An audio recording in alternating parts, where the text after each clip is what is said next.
9வது சூறாவில் 103வது வசனத்தை வச்சு ஒரு கேள்வி கேட்குறாரு.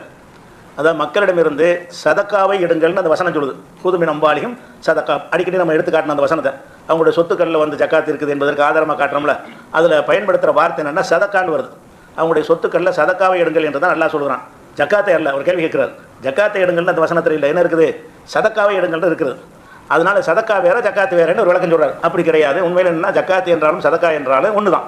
சதக்கா ஒன்று என்னென்னு கேட்டால், உதாரணமாக ஒரு தொழுகைன்னு வச்சுக்கிறோங்க. தொழுகைங்கிற ஒரு பொதுவான வார்த்தை. அந்த தொழுகையில் வந்து கடமையான தொழுகையும் இருக்குது, கடமை இல்லாத தொழுகையும் இருக்குது. நஃபிலான சுன்னத்தான தொழுகை இருக்கிறது, கடமையான தொழுகை இருக்குது. அப்போ தொழுகைங்கிற வார்த்தை சொன்னீங்கன்னா 3 அடங்கிக்கிறோம். கடமையான தொழுகைனா கடமையான தொழுகை மட்டும்தான் அடங்கும். நஃபிலான தொழுகைனா நஃபிலான தொழுகை மட்டும்தான் அடங்கும். தொழுகைன்னு மொட்டையாக சொன்னால் அது எல்லா வகையான தொழுகையும் எடுத்துக்கிறோம். நோன்பு இருக்கிறது, நோன்புலையும் கடமையானதும் இருக்கிறது, கடமை இல்லாத சுண்ணத்தாக வைக்கக்கூடிய நோன்பு இருக்கிறது, நஃபிலாக நம்மளாக விரும்பி வைக்கிற நோன்பு இருக்கிறது.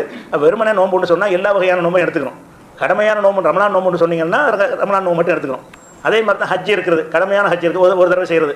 அதுக்கு மேற்கொண்டு வசதி ஒருத்தன் செய்கிறான், அவனை விரும்பி செய்கிற நஃபிலான ஹஜ் எவ்வளோ நாளும் செய்யலாம். அல்லாஹ் பரக்கத்து கொடுத்துருந்தான்னு சொன்னால் ஒரு ஹஜ்ஜுக்கு போன பிறகு மறுபடியும் போனால் அவனுக்கு அந்த உரிமை இருக்குது, மார்க்கத்தில் அனுமதி இருக்குது. நஃபிலான நல்ல அதுக்கு கூடி இருக்குன்னு நல்லா சொல்கிறான். ஒமன் தத்தவா ஹைரன், யார் நல்ல காரியங்களை ஹஜ்ஜு உம்ராவை பேசிட்டு வரும்போது எல்லாம் சொல்கிறான். ஒமன் தத்தவா ஹைரன், நல்ல விஷயங்களை யார் மேலதிகமாக செய்கிறாரோ இன்னதாக ஷாக்கிரும் அலீம், அல்ல அதுக்கும் கூடி கொடுப்பான், நன்றி செலுத்துவான்னு சொல்லி வருகிறது. அப்போ ஹஜ்ஜு கூட என்ன செய்யலாம்? கடமையான ஹஜ்ஜுக்கு பிறகு மேற்கொண்டு நீங்கள் செய்யலாம். அதுக்கு எப்படி செலவழிக்கணும்னு கேட்கல.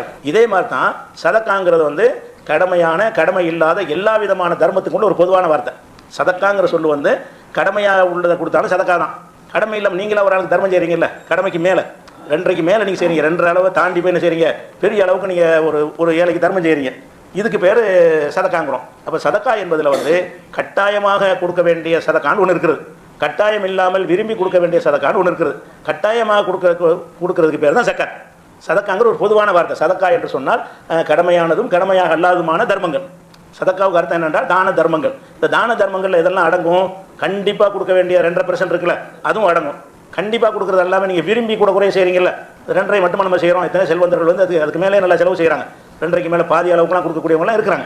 அதெல்லாம் சதக்காவில் வந்துடும். அதான் சதக்காவில் வந்துடும். அப்போ சதக்காவுக்கும் ஜக்காத்துக்கும் உள்ள வித்தியாசம் என்னென்னு கேட்டால், ஜக்காத்து என்பதை வந்து கட்டாயமான ஒரு தர்மத்துக்கு சொல்லப்படுது, சதக்கா என்பது கட்டாயமானதுக்கும் சொல்லப்படும், கட்டாயம் இல்லாததுக்கும் சொல்லப்படும். பொதுவான தொழுகைங்கிற சொல் மாதிரி, தொழுகைங்கிறது எப்படி கடமையானது கடமை இல்லாத 2ஐயும் எடுத்துக்கொள்ளுமோ, நோன்புங்கிறது எப்படி கடமையான நோன்பு கடமை இல்லாத நோன்பு எடுத்துக்கொள்ளுமோ, ஹஜ்ஜி என்பது எப்படி கடமையானது கடமை இல்லாத எடுத்துக்கொள்ளுமோ, அதே மாதிரி சதக்கா என்பதும் கடமையான தர்மத்தையும் கடமை இல்லாத தர்மத்தையும் எடுத்துக்கொள்ளும். ஆனால் கடமையானதை பிரித்து காட்டுவதற்கு சக்காத்து யூஸ் பண்ணுவாங்க. ஆனால் சதக்கா என்பதை வந்து 2க்கு யூஸ் பண்ணுவாங்க. கடமையானதையும் கூட சதக்கான்னு சொல்லலாம். கடமையான தர்மம் இருக்குல்ல, அதை சதக்கா என்ற வார்த்தையாலையும் சொல்லலாம், ஜக்காத் என்ற வார்த்தையாலும் சொல்லலாம்.